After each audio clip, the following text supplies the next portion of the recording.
Good morning, everybody. Welcome back to another episode of Love Wins Live Forum. Of course, my name is Rona Capili Bonifacio, and I'm the editor-in-chief of Inspirations.ph. And with me is my forever partner, Miss Sharon Fabian, Managing Director of Themes and Motifs. Miss Sharon, it's so nice to see you.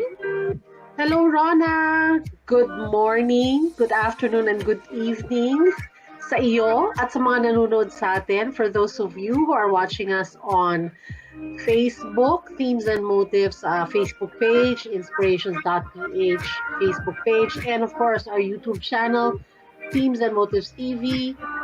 Thank you for tuning in again to another episode of Love Wins Live Forum. Episode, ano pa tayo, Rona? 70. Yay!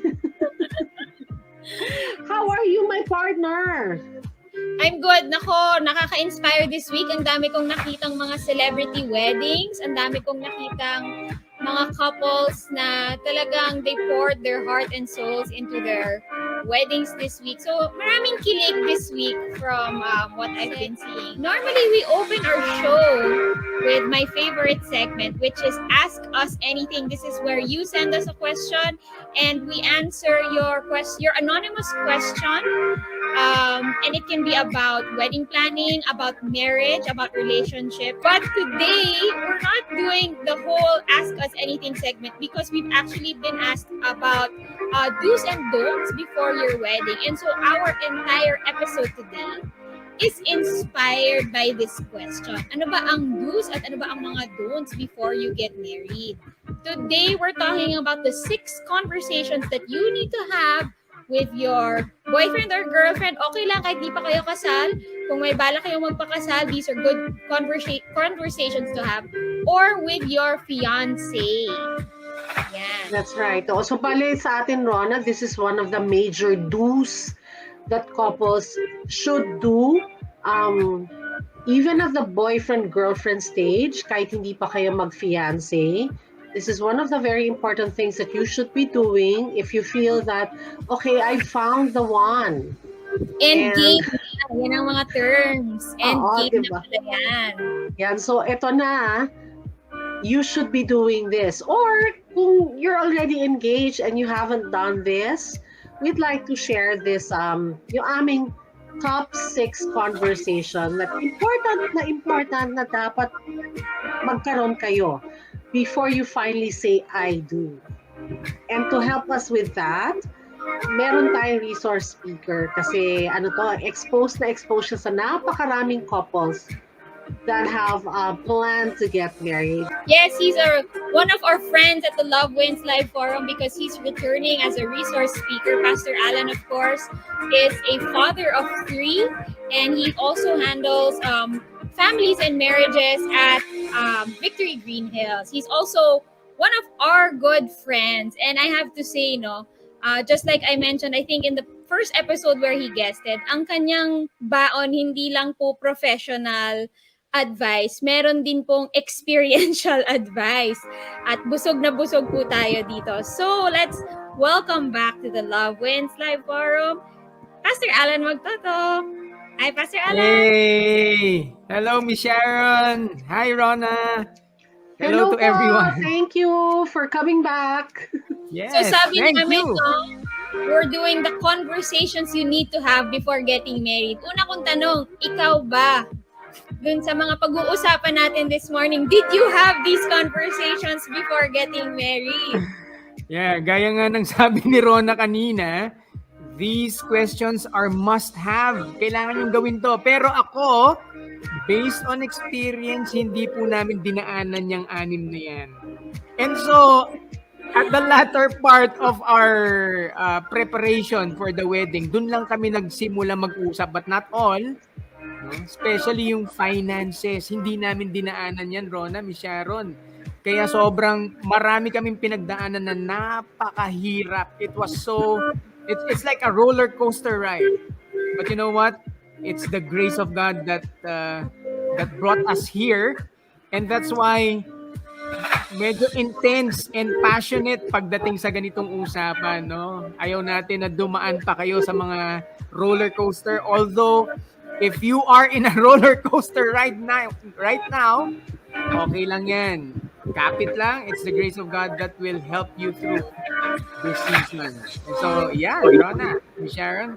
You, Miss Sharon, nagganito ba kayo ni Sir Dodge? I think some of the points, dinaanan namin. Yeah, I think siguro 5 out of the 6. And it proved to be very helpful kasi it took out a lot of the guesswork early in the relationship. Yeah. So as it is kasi marami kang adjustment na gagawin.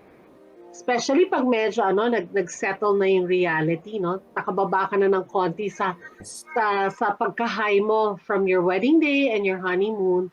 So there will be major adjustments, and it helps if you've already parang laid the groundwork for that. Meron na kayong mga agreements on some important issues na kakaharapin nyo as a couple. So I think we did. Maybe not all of the 6 points, but yeah.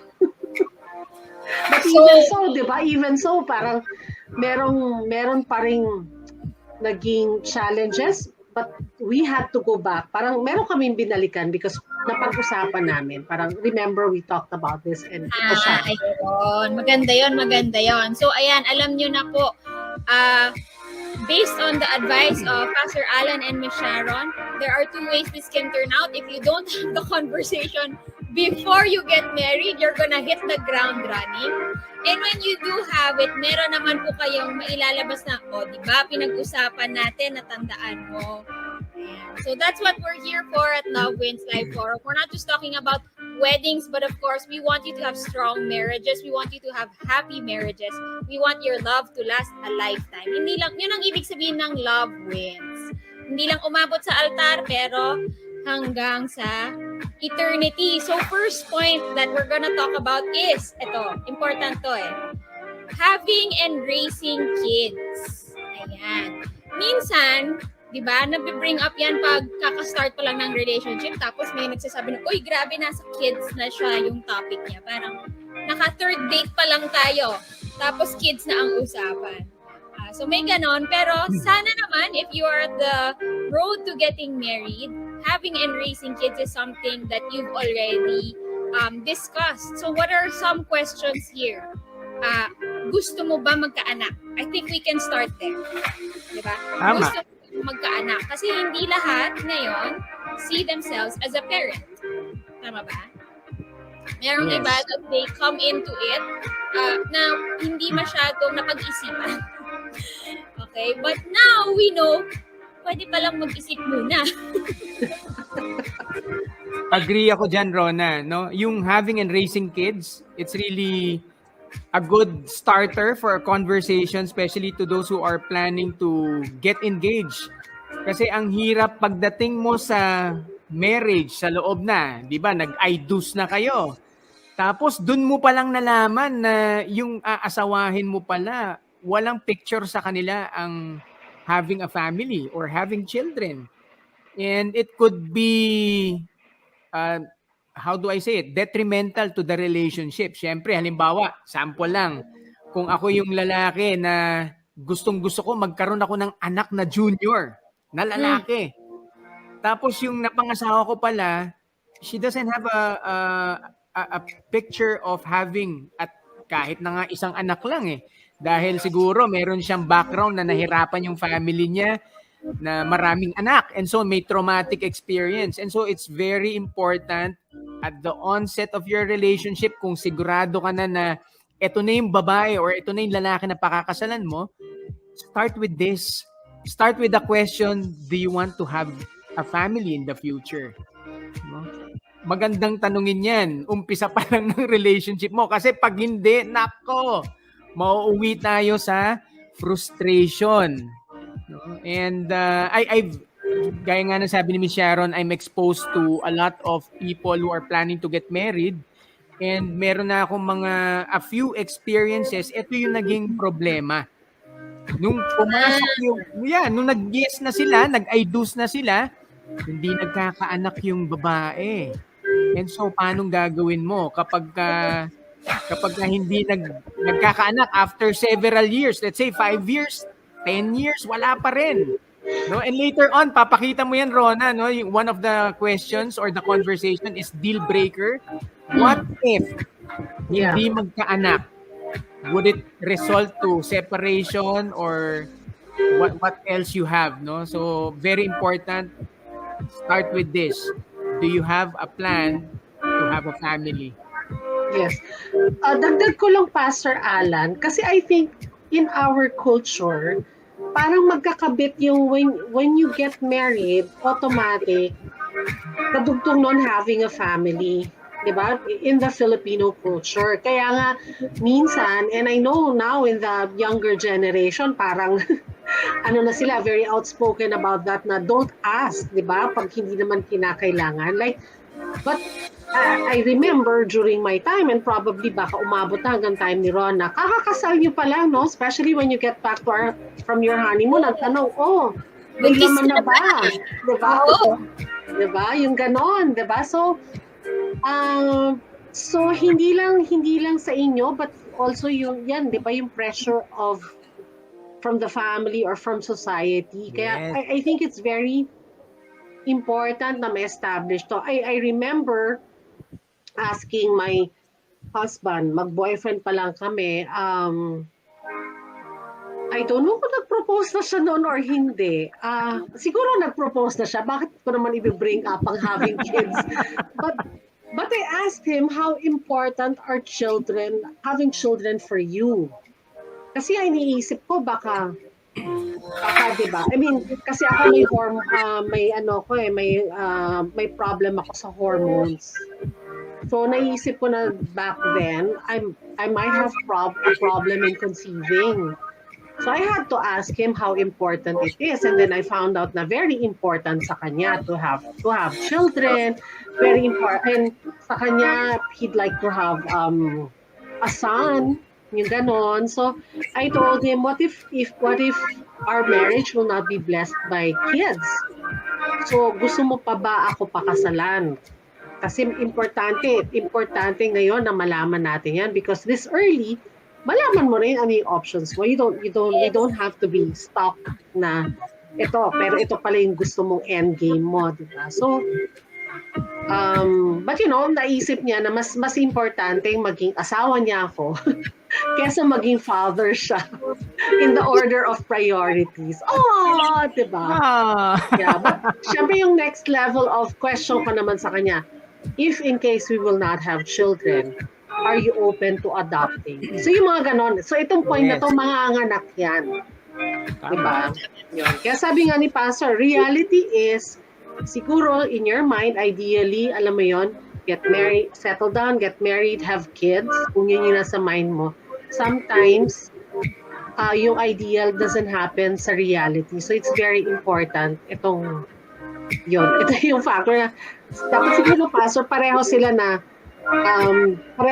malaman nila kung pareho sila na objective nila is to start a family o hindi sila on the same level when they enter sa marriage. That's right. That's actually a good start, no, na you know your objective. Kasi ang hirap din, no, pagka mag-aasawa ka, ang nasa mind pala nung papangasawahin mo is talaga magkaroon ng maraming anak. Hindi nangyari in the marriage, no? So it's very important, to start with the end in mind also siguro, no? So sa mga gustong ma-engage or sa mga engaged na, if hindi nyo pa napag-uusapan to, please do talk about this. No, it's very important, lalo na yung option na adoption. Yes. Kasi not all will do this. It's a challenge for some people to adopt, no? And so it's a good conversation with your future spouse. Kung halimbawa lang dumating tayo sa point na hindi talaga tayo magkaanak, will we opt to adopt? And pag-usapan nyo, I'm sure you'll come into an agreement naman.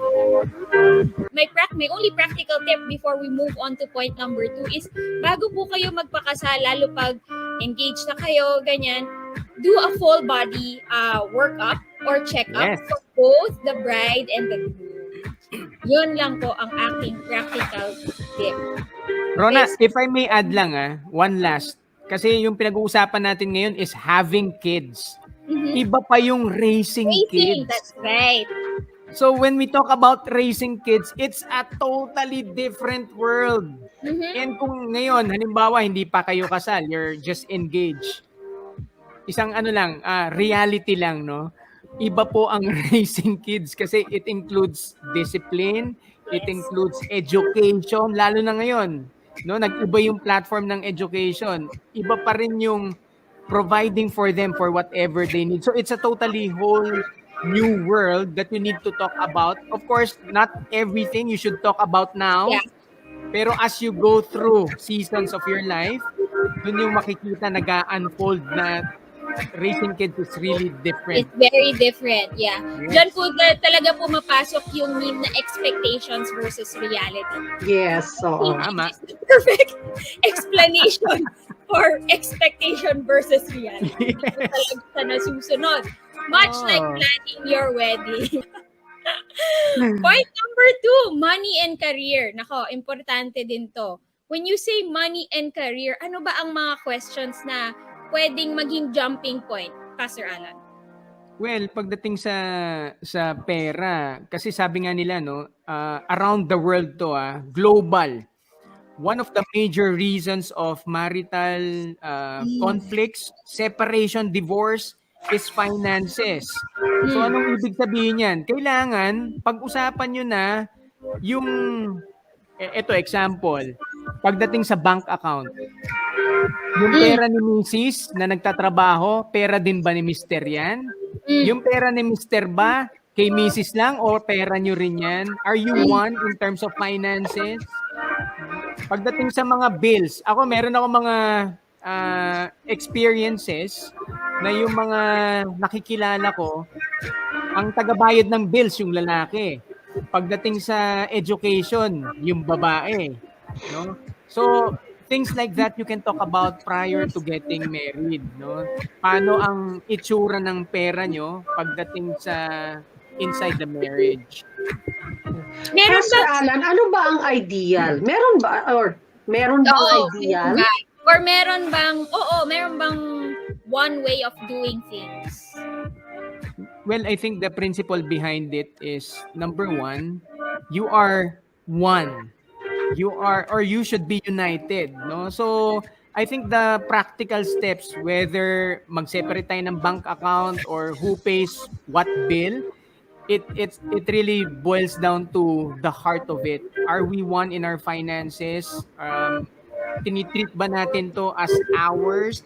And alam ba natin na itong pera na to, we are just stewards. So these are principles that you can talk about.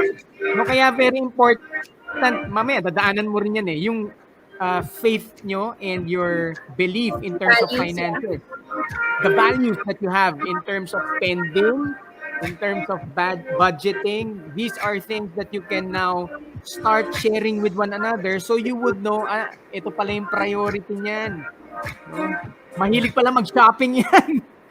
Baka kasi pagdating mo sa marriage, magulat ka, oh man, hindi ito yung babaeng pinakasalan ko. Iba pala yung values. And so, make sure, finance, pinaka-importante to. No? If you would ask me, it's really important to start having conversations about. Rona, kasi kami ni Glenda, for all who are watching now, hindi naman kami we've been married for 20 years, and pagdating sa finances, hindi namin talaga pinag-usapan to. Ang alam ko lang, kumikita ako, meron siyang work. And so, nung siguro in the early years of our marriage, okay pa kasi finances are flowing in. Yes. Pero when we had our recession back in 2008, doon kami nagkaroon ng medyo matinding challenge. And so dahil wala kaming values pagdating sa pera, hindi namin alam kung ano yung babalikan namin, kung saan kami pupunta, kung saan namin ilalagay yung mga natitirang piso namin. Walang ganon. Kasi May wala natirang nga kami piso. pinag-usapan. Yun muna yung sasabihin ko, may natirang piso. Meron. 4 na 25. So, yun. Actually, values and priorities really helped us a lot. No, Yeah. especially during that time na unti-unti nakaka-bounce back na kami. Yeah. And siguro personally, Randall Chongson, who is a well-known finance coach, personal finance coach, he really helped us Yes. understand some major principles about finances. And that's when we started talking about it. Imagine, 10 years after getting married, dun lang namin 3 pinag-usapan. na anak nyo nun. 3 na. Oo, Kaya grabe ang ramdam na ano. ramdam ko talaga yung impact ng not having conversation in regards to money and career.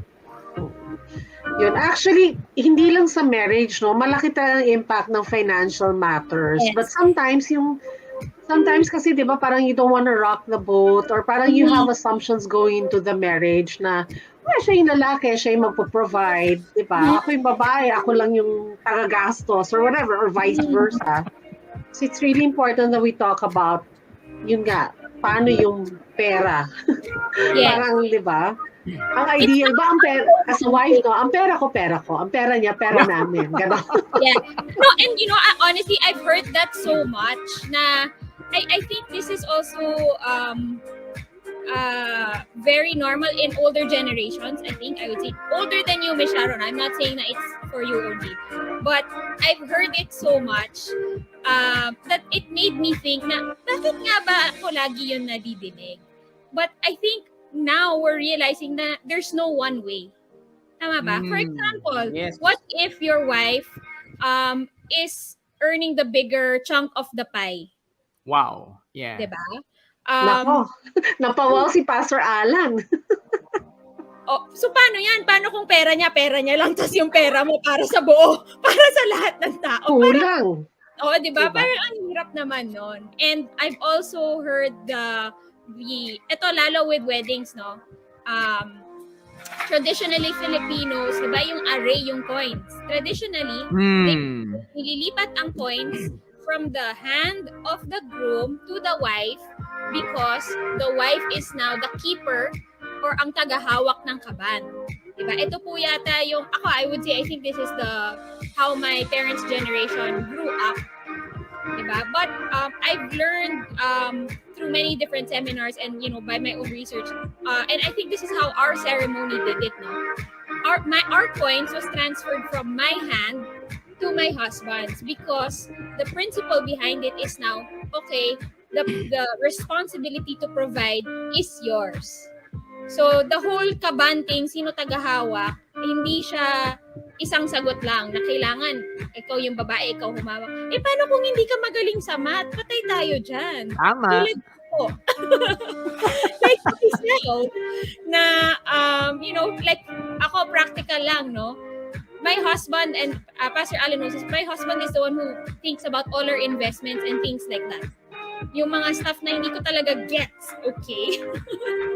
Siya na po ang problema doon. Not to say na wala akong alam, but that's, kumbaga, he's the one who oversees that area of our marriage. So, meron din namang mga women who are so gifted in that. So, para sa akin, why would you deprive somebody who's financially trained, di ba? Yes. To hold it. Paano kung siya yung magaling, siya yung marunong, siya yung may skills, di ba? So you give the opportunity. Tama ba? Yeah, tama. Tsaka going back, no, dun sa issue na babae, mas malaki ang kita kaysa sa lalaki. Para sa mga lalaki. Career. Oh, para sa mga lalaki, ito lang ang gusto kong sabihin sa inyo. Ito lang sabihin nyo. Praise God. That you have a spouse, a future spouse that earns more than you earn. And so, anong kailangan mong gawin? Kainin mo yung ego mo, okay lang yan. Ito yung pinaka-importante. Huwag kang tatamad-tamad. Magtrabaho ka. It doesn't mean na malaking kumita yung asawa mo, magre-relax ka na. You know, Rona, Miss Sharon, at one point in our marriage, nangyari sa amin yan. Nung nagkaroon ng recession, for 6 to 8 months, hindi ako nagtrabaho kasi nagkaroon ako ng, I don't know if it's a slight depression. And so nasa harap lang ako ng TV parate. And so during that time, yung wife ko yung nagtatrabaho. She was the one providing for us. Alam mo, dumating yung point na parang tinatamaan na yung pride ko. Nagsisimula na akong maging insecure, and to cover up for my insecurity, inaaway ko yung asawa ko. Yeah. Imagine, kapal na mukha ako, no? Nakahupo na lang ako sa sofa, inaaway ko pa yung kumikita sa bahay. And so, ano yung lesson doon? Number 1, okay lang kung ang asawa mo ay kumikita more than you are, but please work hard, work diligently, be a good steward of what God has entrusted you, and just be thankful. No? Maybe one day God will give you a break, but while waiting for that breakthrough, it's okay. Yeah. It's okay. Ang maganda dyan, no, parang sabi mo, Pastor Allan, you are one. So, her success is your success. And the right. success of the husband is the success of the wife. So, rather than fighting nga with her, celebrate, diba? Celebrate that you have that blessing because you are one. Number 3, religion and your value. So, ito yung sinasabi natin, no? Everybody has a set of values. Believe it or not, everybody has a set of values. And I'm gonna intro this by saying that your values is what drives your decisions. And you're gonna see this while you're planning your wedding. And that's one of the perks, I would say, no, of planning your wedding together. You'll see how the other person wants to spend. No? Going back to point number 2. Bakit gusto niya masarap ang pagkain? O, diba? O bakit gusto niya maganda ang photos? O bakit dito gusto niyang tipirin? Malalaman mo na at malalaman mo ano ba ang importante sa kanya. And the same with you. Ano ba ang importante sa akin? Pastor Allan, ano ang masasabi mo dito sa point number 3? Actually, itong point number 3, parati kong tinatanong yan sa mga ini-interview ko for those who wants to get married in the church. And so, very important kasi, yung iba hindi nila magets, anong connection ng values and religion to getting married?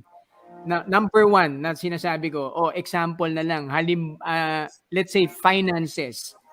You married a Christian woman who believes in tithes and offering. And you, as the head of the family, the future head, gusto mo yung pera mo talagang ayos na ayos, dito pupunta, and you don't believe in tithes and offering because you're not a Christ follower.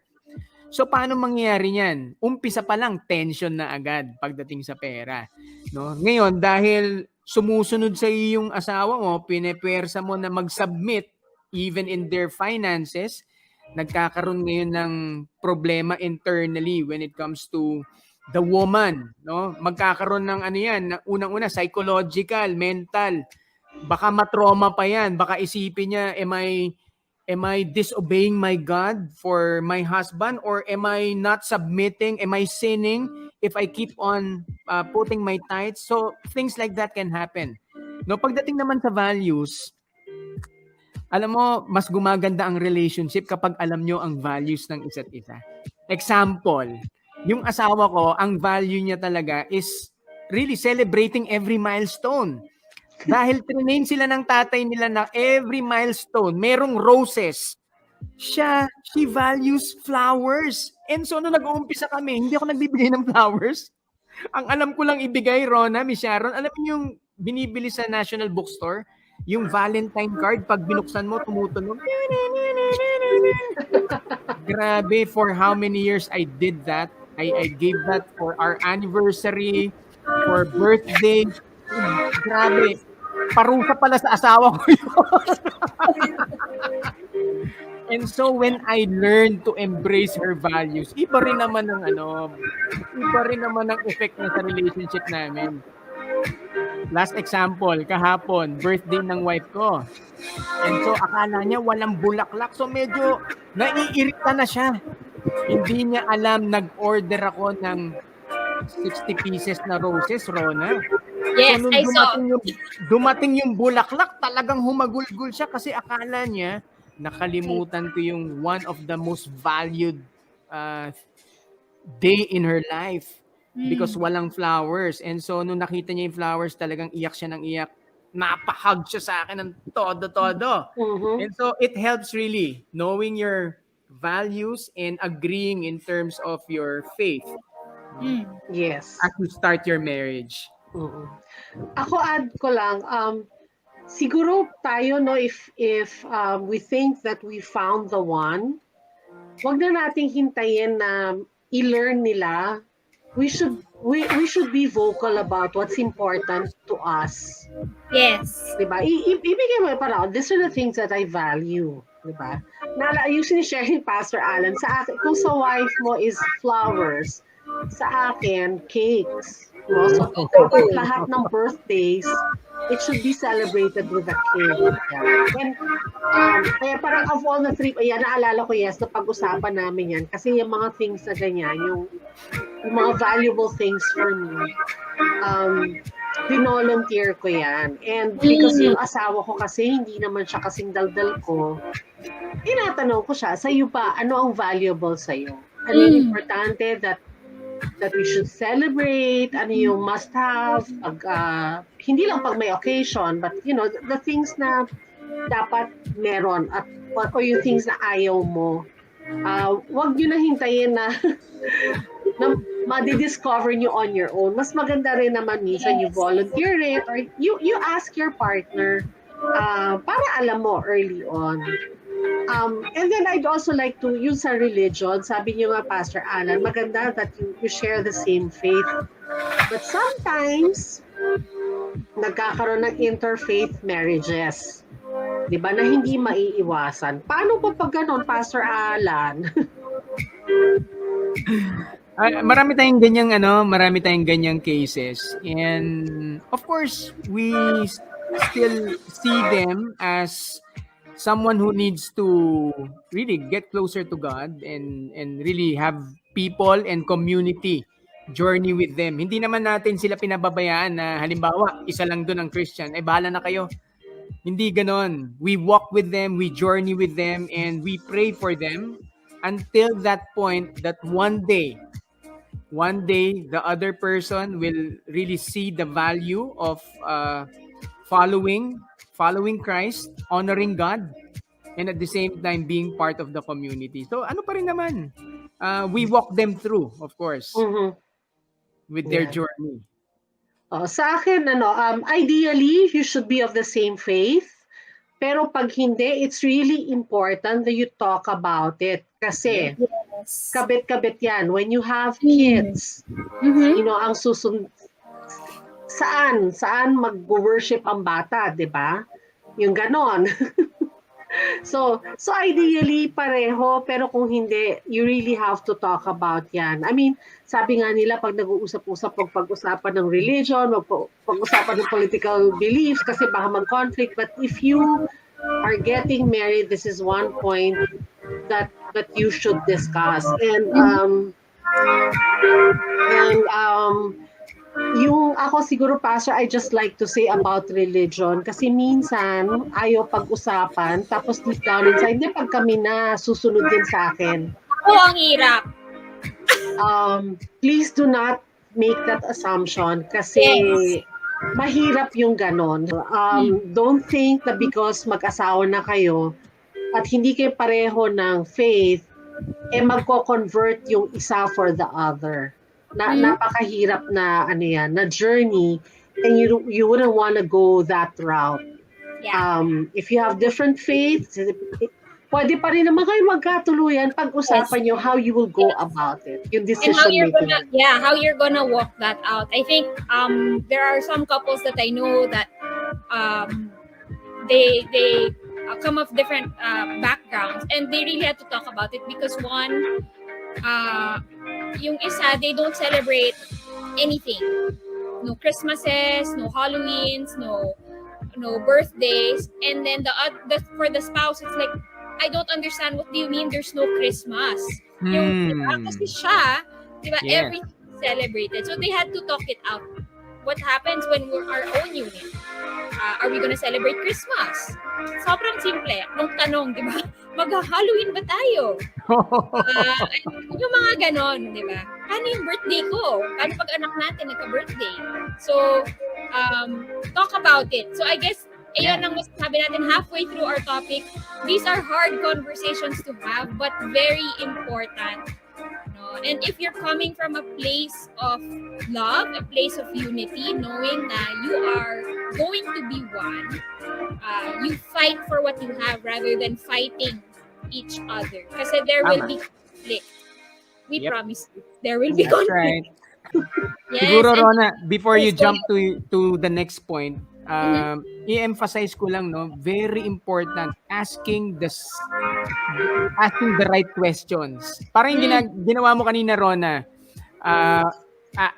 paano tayo magse-celebrate ng Christmas, New Year? Paano pag nag-Halloween, naniniwala yung isa sa Halloween? And so these small questions, if you ask during your conversation, that would let you and allow you to think. Yes. Baka mamaya, ito yung mga deal breakers before you even get married. Yes. Yeah. So, isang tabi nyo muna ang spreadsheet ng wedding planning. Ito muna ang inyong ipang-date. Yes. And kung meron kayong follow-up, nandito po ang Ask Us Anything. Pwedeng-pwede nyo po kaming tanungin ulit. Number 4, how you'll handle fights. Paano, Pastor Allan? Never kami nag-away. Yan ang hindi namin napag-usapan. Naku! Paano yun? Never kami nag-away. Parang kami ni Glenda, never kami nag-away nung kami ay girlfriend at boyfriend pa. Talaga? But when reality started sinking in, no, the reality of so many tensions in the marriage, so many differences. Imagine this, two people coming together with totally different background and culture. Yun na lang. Imposibleng walang away. And yung so kapatid mo nga di ba? Pareho kayo ng nanay-tatay, nag-aaway kayo. How will you handle those fights? And siguro magandang pag-usapan habang hindi pa kayo mag-asawa. Pagka merong conflict, paano tayo magre-reach ng compromise ba yung tawag doon? Or where can we meet? How can we meet in the middle? Or pagka halimbawa si Mrs. mataas na yung boses, kailangan ko bang sabayan or pwedeng, teka, mag-pause muna tayo, aalis muna ako. These things you can talk about practical steps on how you can argue in a healthy way. Kasi talaga naman may conflict Ang tanong lang, will you fight for your relationship or will you fight one another? Yeah, talk about this kasi ito, di ba sabi ko parang 5 out of 6 na ginawa ni Miss Sharon. Ito si 6. Ito hindi namin hindi ito napag-usapan and for years pag nag-aaway kami, ako yung walkout queen.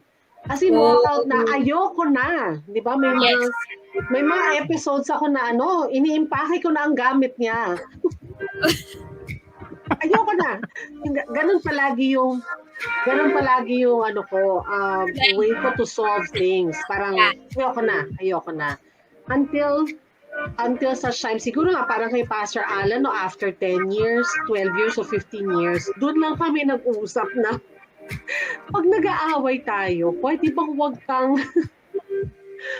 mag-walk out. Wag mong iisipin tapos na ang marriage. Yes, yeah.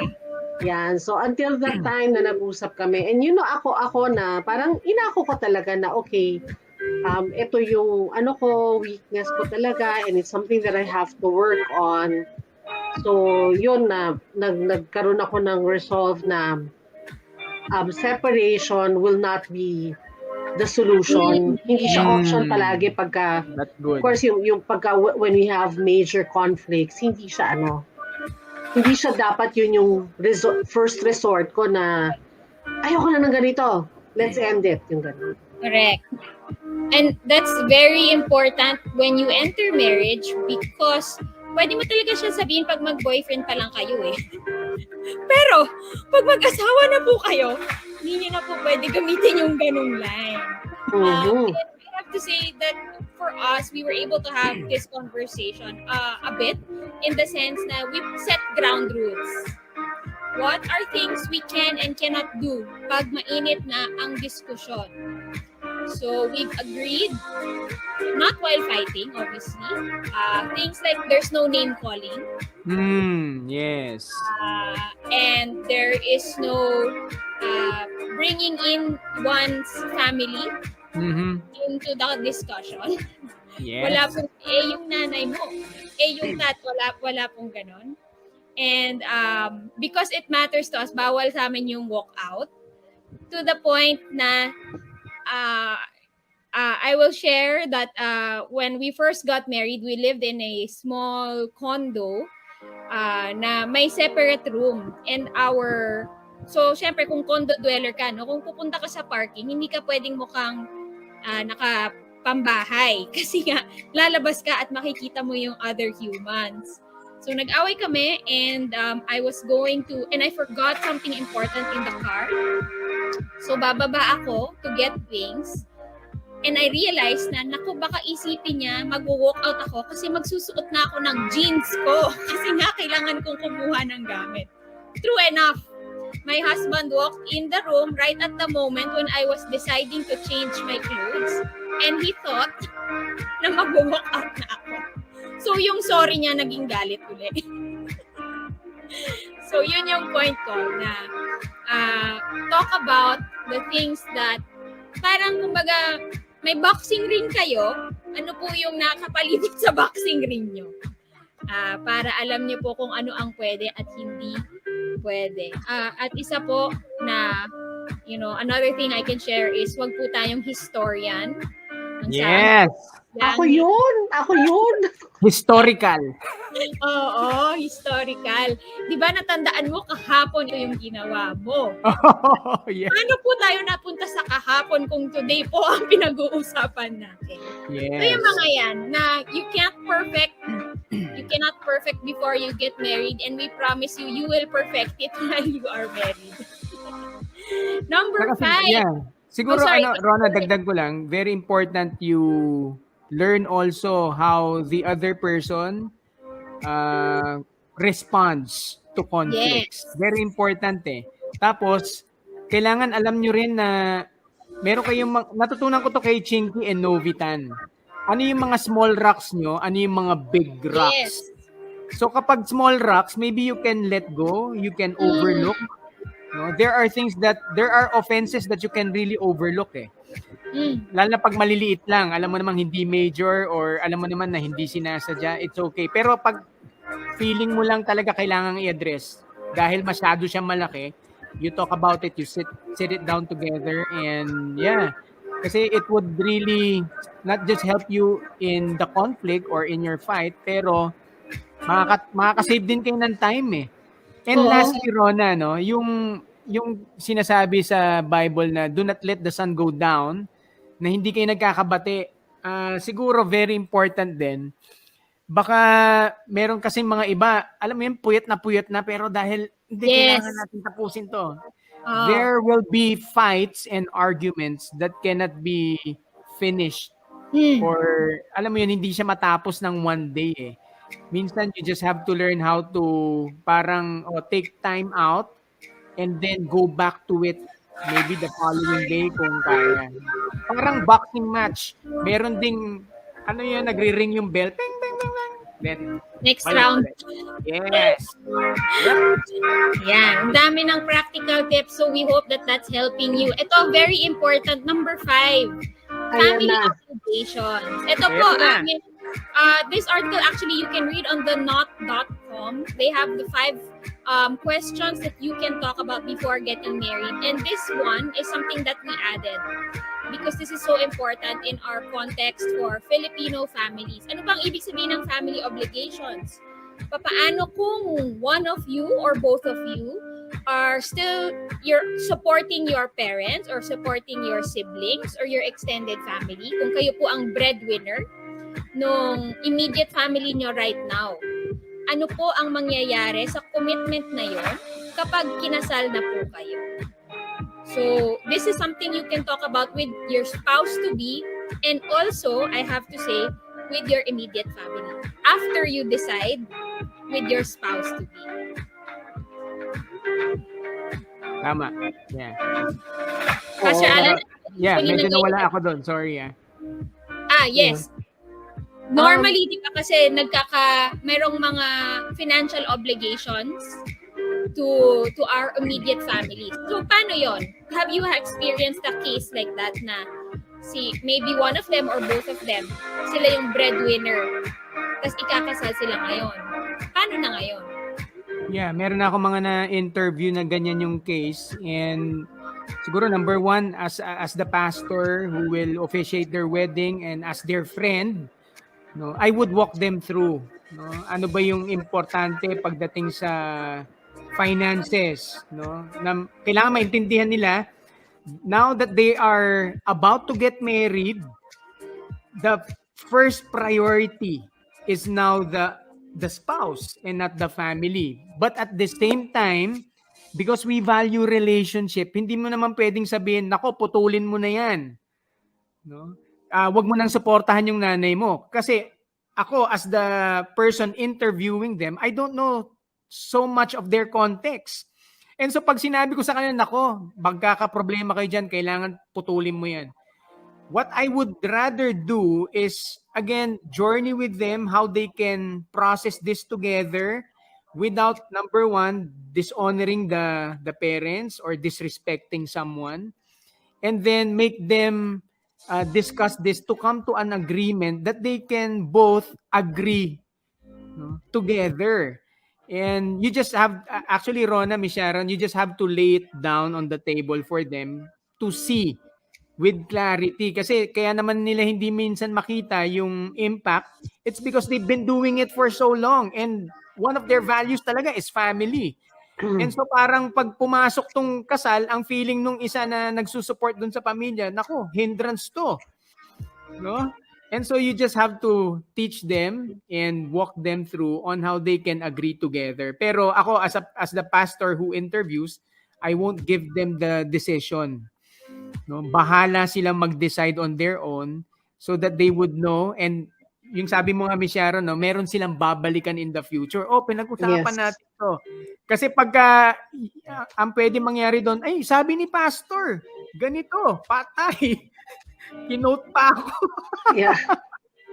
Tsaka pastor, I think wala rin naman sa lahat ng points na pinag-usapan natin, but of course when it comes to family obligations, walang formula na would apply to all couples because may mga unique family situations. Agree. That's why it's very important to talk about family obligations. And I think it's not just important to talk about yung not just the finances, but of course yung let's say ikaw, meron kayong every Sunday thing with your family, and it's diba, it's an obligation na ganon.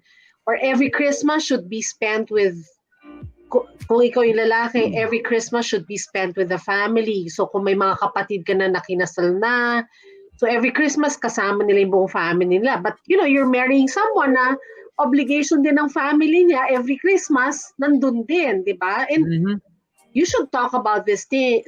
So kabit-kabit, pag nagkaanak tayo, yung mga ganun ba na saan magse-celebrate ng Pasko ang pamilya natin kasi gusto ng parents ko makita ang mga apo. You know, ako may joke nga ako because yun, yung isa sa mga pinag-usapan namin, having kids. We're blessed with one child. So, okay, so nagkaanak kami, may isa kaming anak.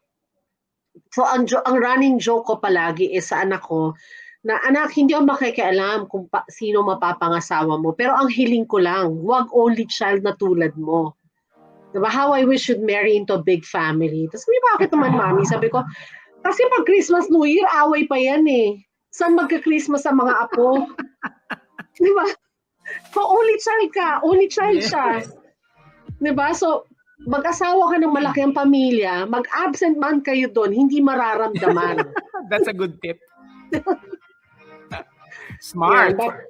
Yeah, even that, no, that's also a family obligation that you would also have to discuss somehow. Kasi minsan parang, sige, you just go along with it, tapos hindi mo na-realize, parang third year na may anak, especially pag may kids na, no, third year na Pasko, ang sama-sama ng loob mo kasi you wanted sana sa family mo naman, but sasabihin sa'yo ng isa, ay akala ko tradition na natin na kinamami tayo, yung ganon. So, or maybe one of you would want to have your own tradition. Yes. Yes. So, we're on our last point, and we hope this has been helpful to you. Again, if you haven't sent this to your boyfriend or your girlfriend and you wanna broach the topic, ito na po. Tapos lagay nyo po, number 5, babe, kailangan natin pag-usapan yan sa next date natin. Okay, yan. Binibigyan na kita ng mga captions for free. Yes. Ang tip ko, wag naman all in one sitting to, ha? Itong 6 na points. Tsaka pwede mo natin i-rewind, no? Rewind talaga. Talagang rewind. Pwede mo itong i-replay. Yes, sa YouTube. Ayan na. Ito, and this is very popular with young people and young couples. The deal breakers and bucket lists. Okay, ano naman? Two prongs. Deal breakers and bucket lists. Meron ka bang deal breaker? For example, you come from a certain traumatic experience and you say, oh, I cannot do this anymore. I do not accept this anymore. I will not do this anymore. So this is my deal breaker. Pwede din yan. Meron din, and bucket list on the other hand of it is, ano ba ang gusto mong mangyari in your married life? Baka may bucket list ka na, gusto ko mag-migrate.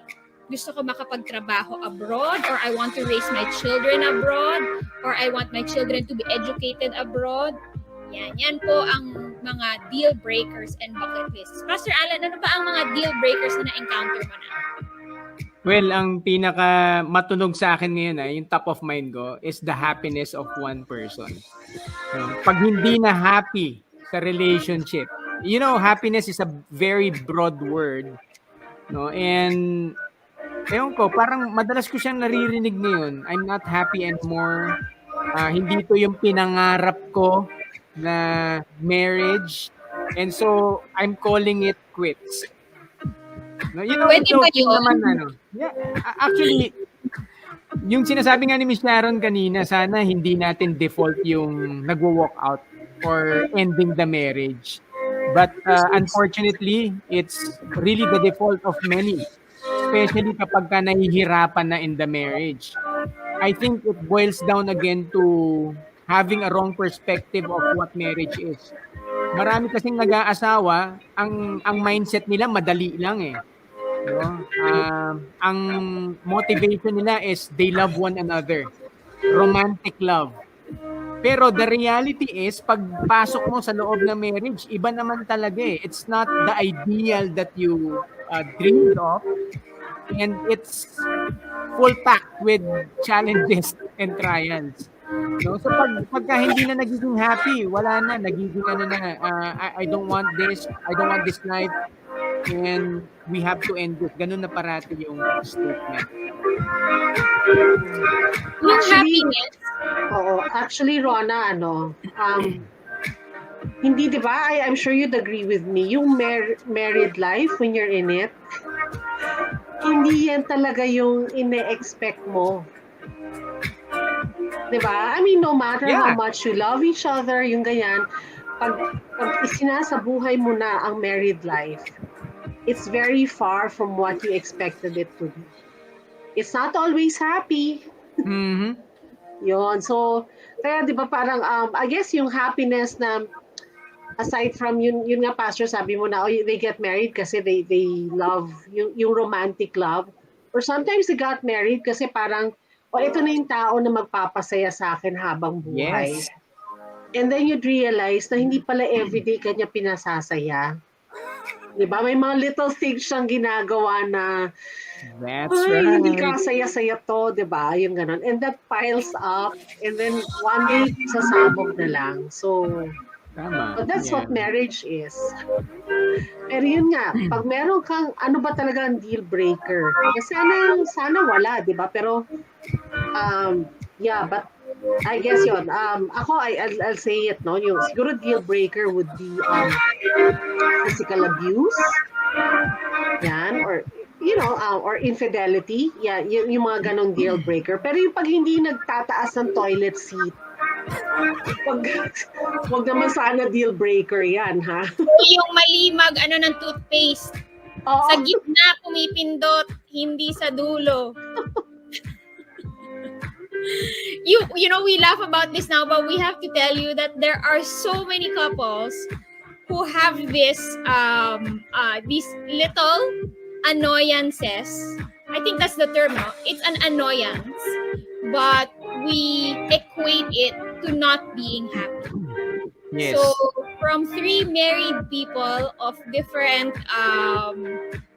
durations, may we say that searching for happiness in marriage might not pan out, turn out to be what you want. Kasi Yes. marriage, as we, ay siguro na pinangaralan na po rin kayo ng inyong mga ninong at ninang at inyong mga magulang. Marriage is hard work. But with the hard work comes the happiness. May happy po, basta pagtrabahuhan po natin. And now I think we're seeing more and more people understanding yung di ba, yung tinatawag natin na hindi puro ikaw, hindi ka puro take ng take. You know, we don't Tama. enter into marriage because of what your spouse to be can do for me, but what can I give to you and what I can bring to you. Yan po naman talaga That's right. magiging formula nyo for a happy marriage. I Right. think Agree. ako siguro entering in deal breakers was I had a deal breaker, and after a few years I realized that my deal breaker was selfish. Tumawa na lang, selfish to say the least, and actually not aligned then with our values, because it was really my fear. Ako lang yon, yung parang feeling ko, ganito sinasabi ng mundo, ganito sinasabi sa movie, ganito nakikita ko sa social media. Alam mo naman may social media nung time na yun. Slight, meron. Pero, and I thought that that's what it was. So sabi ko, deal breaker sa akin to, hindi pwede yan. Pero na-realize ko, hindi pala yun yung shared values namin. Hindi yun yung big rock namin na sabi namin na our marriage will honor God. Our marriage will be Christ-centered. Tapos Yes. yun na pala, selfish na pala yun. Ako lang pala yun. Trauma ko lang pala yung umiiral, guys. Minsan yun lang po talaga yun. Yung trauma lang niya po natin yung and as we end our 6 conversations to have before getting married, we always say this, and I'm sure Pastor Allan will agree. In marriage, it's not a we problem. Okay? Minsan kasi feeling natin sa kasal, pag kinasal ka na, daming problema, ang hirap, hindi pala kami magkatalo. But it's really a me problem. It's 2 people who are flawed, choosing to walk together. So, yun po, flawed po tayo. So, ibig po sabihin, magkakasakitan. Pero, nandun din po ang hope of forgiveness. Nandun din right. din experience yung yung unconditional love sa marriage. Pastor Allan, last few words you want to share? Yeah, agree ako dun sa sinabi mo. That's why we always preach the word covenant. You know, when we say covenant, it's in the definition of God of covenant, it's one-sided. God entered into a covenant knowing that you and I will rebel against Him, sin against Him, and be unfaithful towards Him. And yet, even if He knew that will happen, He still made that covenant with you and I through the life of Jesus Christ. No? And so, ganun din po ang picture ng marriage. Hindi siya take ng take, but really it's about sacrifice and serving the other person. And so, yeah, dun sa mga nanonood ngayon na planning to get married, are engaged, baon nyo yan sa puso nyo. That when you get into marriage, it's not about you, but it's about how you can thinking about the best interest of the other person. Yes, thank you. That's it from us from the Love Wins Live Forum. Thank you for tuning in, and we'll see you again next week. Don't forget, magpabakuna na po tayo. Bye, everybody.